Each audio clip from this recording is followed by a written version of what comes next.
یہ کائنات کی بہت بڑی حقیقت ہے کہ جس کو مشکل آئی ہے نا اس کے لیے اللہ آسانی بھی فرمائے. بہت بڑی حقیقت ہے. کیوں کہ قرآن مجید نے کہا فَإِنَّ مَعَ الْعُسْرِ يُسْرًا، إِنَّ مَعَ الْعُسْرِ يُسْرًا، فرمایا بے شک مشکل کے ساتھ آسانی ہے، بے شک مشکل کے ساتھ آسانی. یہ حقیقت ہے قرآن کی بتائی ہوئی. اس لیے جہاں جہاں بھی مشکلات ہیں وہ سمجھ لیں کہ بڑی جلدی یہ مشکلات دروازہ بنے گی، اور جیسے ہی دروازہ کھلے گا سامنے آسانیاں نظر آئیں گی.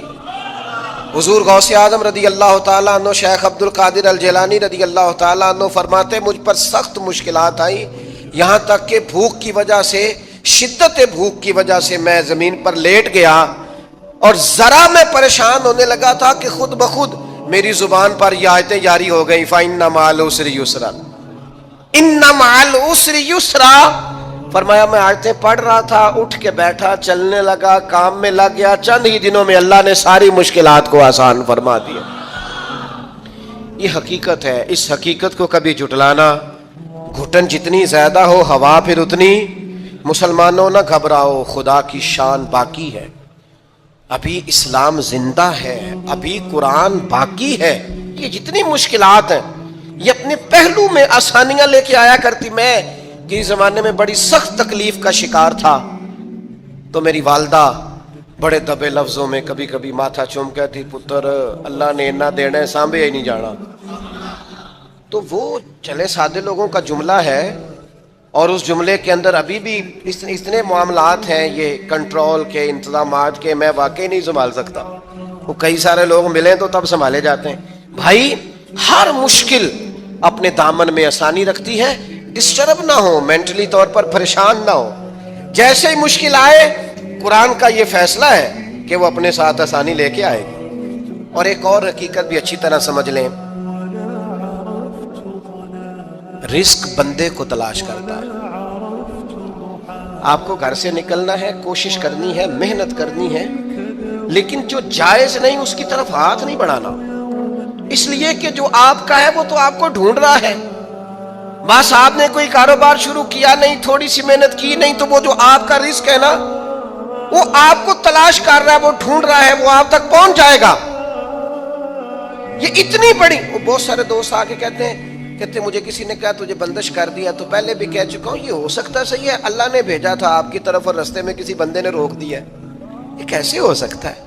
اتنی کمزور بات کیسے کر سکتا؟ اللہ نے بھیجا تھا بندے نے بندش کرا دی، یہ کیسے ہو سکتا ہے؟ کوئی بات کو سمجھیں، بھیجنے والا مالک ہے. سنیں رسول اللہ صلی اللہ علیہ وسلم کا اتنا قیمتی فرمان. غربت کے ہاتھوں پریشان ہونے والے اور یہ کہنے والے کہ کئی کاروبار شروع کیے ہیں میرا چلتا نہیں، جو قدم آگے رکھتا ہوں پیچھے جاتا ہے، وہ یہ اس حدیث کو ذرا سنیں اور اپنے ذہن سے ان ساری آزمائشوں کو نکالیں. اللہ کے پیارے رسول علیہ السلام نے فرمایا رزق بندے کو اسی طرح تلاش کرتا ہے جیسے موت بندے کو تلاش کرتی ہے. یہ جہاں بھی ہو، جس مقام پہ بھی ہو، جب وقت آتا ہے تو موت پہنچ جاتی ہے نا، تو جب خدا کا ارادہ کرم ہوتا ہے تو رزق بھی پہنچ جاتا ہے. آپ محنت جاری رکھیں، کاروبار کرتے رہیں، جدوجہد کرتے رہیں، جو آپ کا ہے وہ آپ تک پہنچ جائے. اپنی زندگی میں حقیقت پسند بنے. یہ ایسے ہی دوسروں کے پیسوں پر موج کرنے کا ارادہ ترک کر دیں، کسی اور کے گھر جا کے پیٹ بھرنے کا خیال اپنے دل سے نکال دیں. حقیقت پسند بنے، جو آپ کا ہے وہ انشاءاللہ. حضرت مولا علی شیر خدا رضی اللہ تعالیٰ عنہ نے نا ایک انار اللہ کے بارگاہ میں کسی غریب کو دیا انار، تو آپ فرماتے تھے مجھے اس کے بدلے 10 آئیں گے، چونکہ قرآن کہتا ہے ایک کے بدلے 10. تو دروازے پہ ایک شخص آئے دینے کے لیے، دیا آپ نے، تو ایک شخص صاحب انار لے کے آئے، تو انہوں نے مولا علی شیر خدا کو 10 دیے. آپ فرمانے لگے یہ نہیں ہمارے. کہنے لگا آپ کے ہیں؟ فرمایا ہمارے نہیں. کہا آپ کے ہیں؟ یہ ذرا یقین کا حسن دیکھیے. فرمایا ہمارے نہیں. کہا جناب آپ کے ہی ہیں؟ فرمایا نہیں، ہمارے تو آنے تھے 11. چونکہ ایک کے بدلے میں اللہ نے 10 دینے تھے، ایک ہمارے والا اور 10 اللہ کی طرف سے انعام آنے والا. اس شخص نے جیب میں ہاتھ ڈالا، کہنے لگے اے شیر خدا آپ کے یقین کامل پہ بھی قربان جاؤں، میں 11 ہی لایا تھا، بس دیکھ رہا تھا شیر خدا کیا فرماتے ہیں. آپ کا یقین، آپ کا اللہ کی ذات پر بھروسہ، کیا خوبصورت انداز ہے. محنت تو کی ہے کسی کے گھر میں، مزدوری تو کی ہے کسی کے ہاں، نوکری تو کی ہے کسی کے ہاں، لیکن وہ کی کسی بندے کے ہاں ہے. رزق بارہ اللہ عطا کرے. میرا خیال ہے اگر یہ ذہن بن جائے تو یہ جو ہم روز شکوے کرتے ہیں نا، فلانا ظالم ہو گیا، فلانا جابر ہو گیا، فلانا فاسق ہو گیا، اگر کوئی ہے تو ظاہر ہے وہ اپنے جرم کی سزا پائے گا، لیکن ہم اس آزمائش سے بھی باہر آ جائیں. زندگی حقیقت پسندوں والی گزاریں. خیالات کی دنیا، خوابوں کی دنیا، لوگوں پر بھروسہ، بندوں سے امیدیں، مخلوق خدا پر توجہ، اتنے مل جائیں گے، اتنے آ جائیں گے، فلانا اتنی مہربانی کر دے گا. ان ساری جو ہماری حقیقت پسندی سے دوری ہے، اس ساری چیز، یہ ساری خوابوں کی دنیا ہے. آپ حقیقت کی دنیا میں آئیں، زمین پر آئیں. کبھی بھی وہ کسی نے کہا تھا محبت کو سمجھنا ہے تو نہ سے خود محبت کر. کنارے سے کبھی اندازہ طوفان نہیں ہوتا، پانی میں اترے تو پتہ چلتا ہے پانی کتنا کتنا ہے. اس لیے عزیز بھائی، میری بالخصوص نوجوانوں سے گزارش ہے، حقیقت پسند بنو یار. آپ جو نہیں ہیں وہ بننے کی ضرورت، بہت پہلے کہا تھا پھر کہتا ہوں. ایک بزرگ کہتے ہیں میں ہر ایک سے نصیحت لے لیتا تھا. ایک طوائف گزر رہی تھی تو وہ بھی مجھے نصیحت کر گئی. میں نے اسے کہا کہ پردہ کار اللہ سے ڈر. اس نے ایسا جواب دیا کہ کئی گھنٹے بابا جی بے ہوش رہے. کہتے میں نے کہا پردہ کر اللہ سے ڈر، تو کہنے لگی حضور معاف کرنا، آپ نے ایک بات کی ہے تو ایک میں بھی کر لوں. میں نے کہا بیٹا کر لو. تو کہنے لگی میں انشاءاللہ توبہ بھی کروں گی، پردہ بھی کروں گی، پر ایک بات کرنی ہے، میں جو ہوں وہی کہلاتی ہوں. آپ بتائیے آپ جو کہلاتے ہیں آپ وہ ہیں کہ یہاں ڈھونگ رچایا ہوا ہے؟ سچ بتائیں. لوگ تو آپ کو ولی اللہ مانتے ہیں، درویش، صوفی، فقیر، خدا ترس مانتے ہیں. آپ نے ڈھونگ رچایا جو آپ ہیں بھی. فرماتے اللہ اکبر کا اور بے ہوش ہو کے زمین پہ گر پڑا. اور پھر میں اسے ڈھونڈتا رہا، زبان خلق کو نکارائے خدا سمجھو. او بھائیو، حقیقت پسند بنو. یہ جو ہم نے بہانے بازی اپنے ساتھ لگائی ہوئی ہے، اپنے ساتھ دھوکہ کرنا چھوڑ دو، اپنے آپ کے ساتھ ظلم چھوڑ دو، اپنے آپ کے ساتھ زیادتی چھوڑ دو، اپنے آپ کے ساتھ جان بوجھ کر خوش فہمیوں میں زندہ رہ کر عمل سے دور ہونا اور اپنے لیے معاذ اللہ قیامت کی سزائیں کٹھی کرنا، اسے چھوڑ دو. حقیقت حال پر میں، اللہ مجھے معاف کرے، خدا نہ کرے میرے منہ سے کوئی ایسی بات نکلے. یہاں لوگ بچے داخل کرانے آتے ہیں، کہتے ہیں یہ بچہ داخل کر لیں، حفظ کرا دیں، ہماری بخشش کا ذریعہ بن جائے گا. تو میں کہتا ہوں آپ کی ابھی 35-40 سال 45 سال عمر ہے، آپ اپنی بخشش کے لیے خود تیاری کیوں نہیں کرتے؟ یہ بچہ آپ کی بخشش کے تو کرائے گا، حدیث میں موجود ہے. لیکن میرے بھائی یہ کیا بات ہوئی، آپ نہ جائز دیکھیں نہ ناجائز دیکھیں، نہ نماز کا خیال کریں نہ حدود اللہ کا خیال کریں، اور آپ نے ذہن بنا لیا ہے کہ بچہ داخل کرا دیا تو بخشا دے گا. اور وہ جو بخشانے والی بات ہے نا مشکات میں، اس کے بھی لفظ کیا ہے؟ فرمایا جو قرآن مجید کو پڑھے اور قرآن کے حلال کو حلال جانے اور حرام کو حرام جانے، وہ اپنے خاندان کے 10 بندے لے کر جنت میں جائے گا. میں انکار نہیں کرتا، یہ بہت بڑی بشارت ہے، حافظ بندے جنت میں لے کے جائیں گے. اور اعلیٰ حضرت نے لکھا ہے عالم دین کے شاگردوں کی تعداد آسمان کے تاروں کے برابر بھی ہوئی تو اللہ عالم کی سفارش ان کے حق میں قبول فرمائے گا. یہ بات درست ہے، پر یہ کہ آپ بھروسہ کر کے بیٹھ گئے. حضرت ابو ہریرہ رضی اللہ تعالیٰ عنہ نے کہا تھا حضور جو کلمہ پڑھے گا جنت میں جائے گا. تو یہ روایت میں بیان کر دوں تو حضرت عمر قریب تھے، عرض کی حضور اس طرح تو لوگ عمل کرنا چھوڑ دیں گے. تو حضور نے فرمایا ابو ہریرہ رہنے دو، ان کو وہی باتیں بتاؤ جو عمل کے قریب کریں. بڑی خوش فہمیاں ہیں، نا عاقبت اندیشیاں ہیں. کبھی کبھی لوگوں کی باتیں سن کے ہم حیران ہو جاتے ہیں کہ یار چھوڑ دیں، آپ حقیقت پسند بنیں، حقیقتوں کا سامنا کریں. ہم دیہاتی لوگ ہیں، ہم دیہاتوں میں دیکھتے تھے لوگ شادی بیاہ کے موقع پر قرض اس بنیاد پر اٹھا لیتے تھے کہ مجھے اتنی سلامی بھی تو کٹھی ہو جائے گی نا. لیکن قرض تو کٹھا ہو جاتا تھا پر سلامیاں کٹھی نہیں ہوتی تھی. اس کا لازمی نتیجہ پریشانی، آزمائش، مطالبہ کرنے والوں کی سختی، قرض کے نیچے دبا ہوا انسان، یہ اس کا لازمی اور فوری نتیجہ نکلا کرتا تھا. میرے بھائی حقیقت پسند پڑھیں، سب سے پہلے اور سب سے بڑی اس حقیقت کو سمجھ لیں کہ اس کائنات کا خالق اللہ تعالیٰ، یہ سب سے بڑی حقیقت ہے۔ اس حقیقت کے سائے میں جو لوگ زندگی گزارتے ہیں وہ لوگ کبھی بھی دشواریوں کا شکار نہیں ہوتے، کبھی بھی الجھاؤ کا شکار نہیں ہوتے۔ سب سے بڑی حقیقت یہ ہے کہ اللہ ہمارا رب ہے، خالق ہے، مالک ہے، رازق ہے، اور پھر سب سے بڑھ کر رحمان ہے اور رحیم ہے، پھر سب سے بڑھ کر غفار ہے اور ستار ہے۔ اس حقیقت کو سمجھ لیں۔ اللہ تعالیٰ نے قرآن مجید میں اس حقیقت کا اس طرح اظہار فرمایا کیف تکفرون باللہ وکنتم امواتا فاحیاکم، تم کس طرح اللہ کا انکار کرتے ہو حالانکہ تم بے جان تھے، اس نے تمہیں زندگی عطا کی، کچھ نہیں تھے تم، عدم میں تھے، اس نے تمہیں وجود دیا، اور پھر ارشاد فرمایا ثم یمیتکم ثم یحییکم، پھر تمہیں مارے گا اور پھر تمہیں زندگی عطا کرے گا، ثم الیہ ترجعون، پھر تمہیں اسی کی طرف لوٹ جانا ہے۔ کبھی اس حقیقت سے کوئی شخص آنکھیں نہیں پھیر سکتا کہ یہ جو اس کا اپنا وجود ہے یہ بھی سارے کا سارا اللہ تعالیٰ کی مشیت اور اس کی رضا پر مبنی۔ اس نے اپنا وجود بھی اپنی مرضی سے تشکیل نہیں دیا، قد کاٹ اپنی مرضی سے تشکیل نہیں دیا، حسن و جمال اپنی مرضی سے تشکیل نہیں دیا، تو پھر کیسی عجیب بات ہے یہ روزمرہ کے معاملات اپنی مرضی سے تشکیل دینا چاہتا ہے۔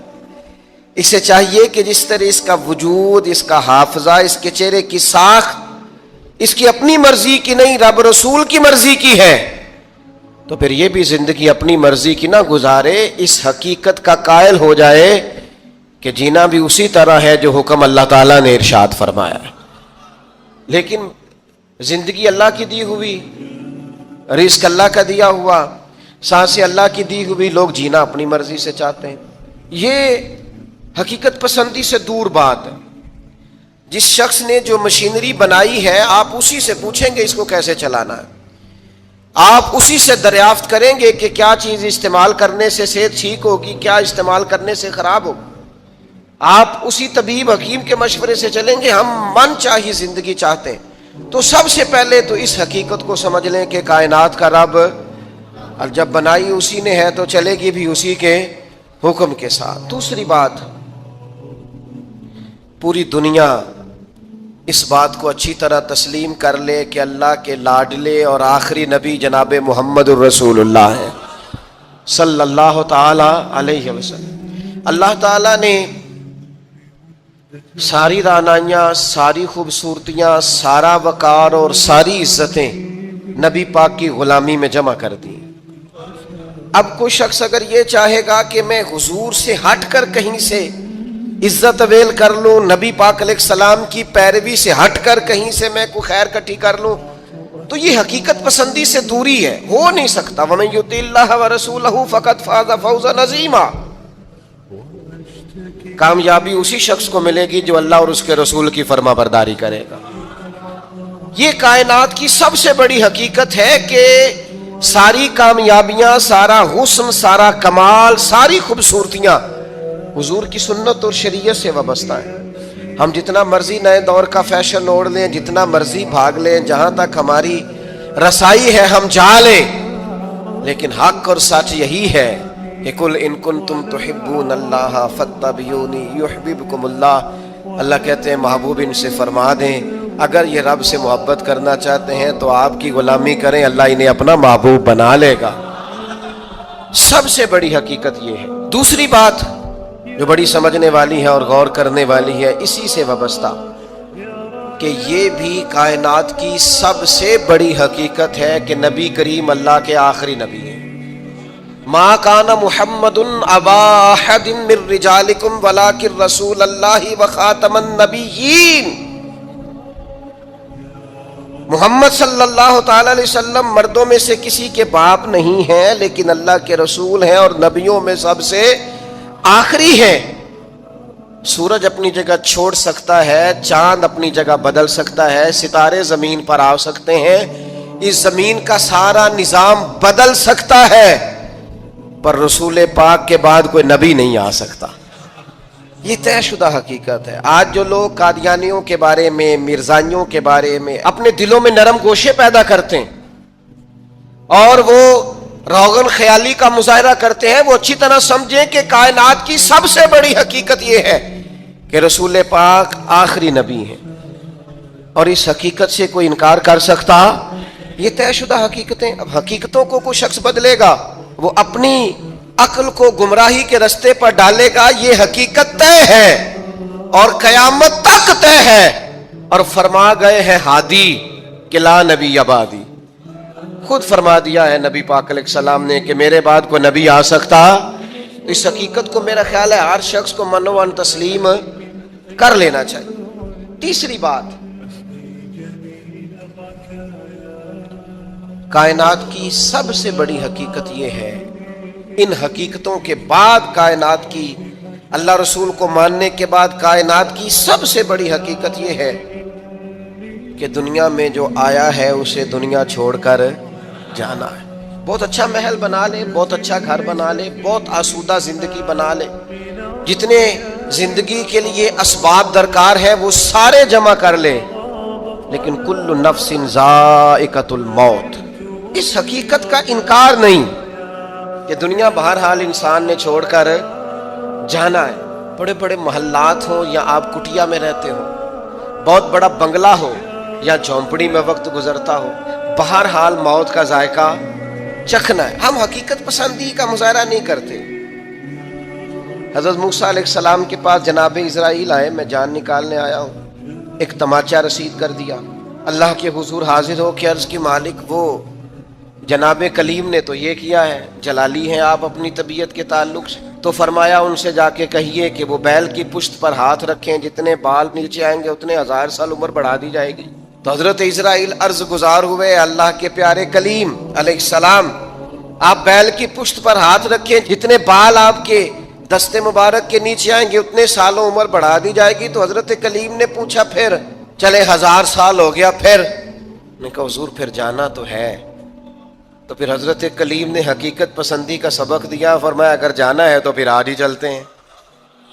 او بھائی یہ زندگی ایک دن ہو یا 100 سال یہ گزر جاتی، دوش پر کملی ہو یا کہ شال گزر جاتی ہے. چلو گر امیروں کی بہے اقبال گزر جاتی ہے تو غریبوں کی بہرحال گزر جاتی ہے. یہ گزر تو جائے گی، ایسا تو نہیں ہے کہ یہ رکے گی. تو موت اٹل حقیقت ہے، لا ریب ہے. بس چھوٹا سا فرق ہے، کافر کہتا ہے جتنی موج کرنی ہے دنیا میں کر لو، بعد میں فنا ہے. مومن کہتا ہے بقائی اس دن شروع ہونی ہے جس دن قبر میں مدینے والے کی پہلی زیارت کرنی ہے. بس سوچ میں اتنا سا فرق ہے. ہم کہتے ہیں نقطہ آغاز وہ دن ہے جس دن قبر میں جائیں گے، لحد میں عشق رخ شاہ کا داغ لے کے چلے، اندھیری رات سنی تھی سو چراغ لے کے چلے، اور تیرے غلاموں کا نقش قدم ہے راہ نجات، وہ کیا پھٹک سکے جو یہ چراغ لے کے چلے. مومن اپنی زندگی کو مرتب کرتا ہے، وہ سمجھتا ہے یہاں مجھے اللہ کی رضا کے مطابق جینا ہے، اپنے مالک کریم کے حضور سجدہ ریز رہ کر، سرنگو رہ کر وقت گزارنا، اور پھر قیامت کے دن اللہ کا فضل اور اس کا کرم مجھے نصیب ہو جائے گا.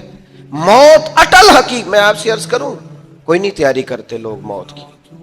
جتنی محنت ہے صرف جینے کے لیے، جتنی جدوجہد ہے صرف زندگی گزارنے کے، جتنا وقت ہے صرف 60-70 سال کے لیے. ہمارا اور صحابہ کا فرق یہ تھا کہ وہ جتنی محنت کرتے تھے وہ مرنے کے لیے کرتے تھے.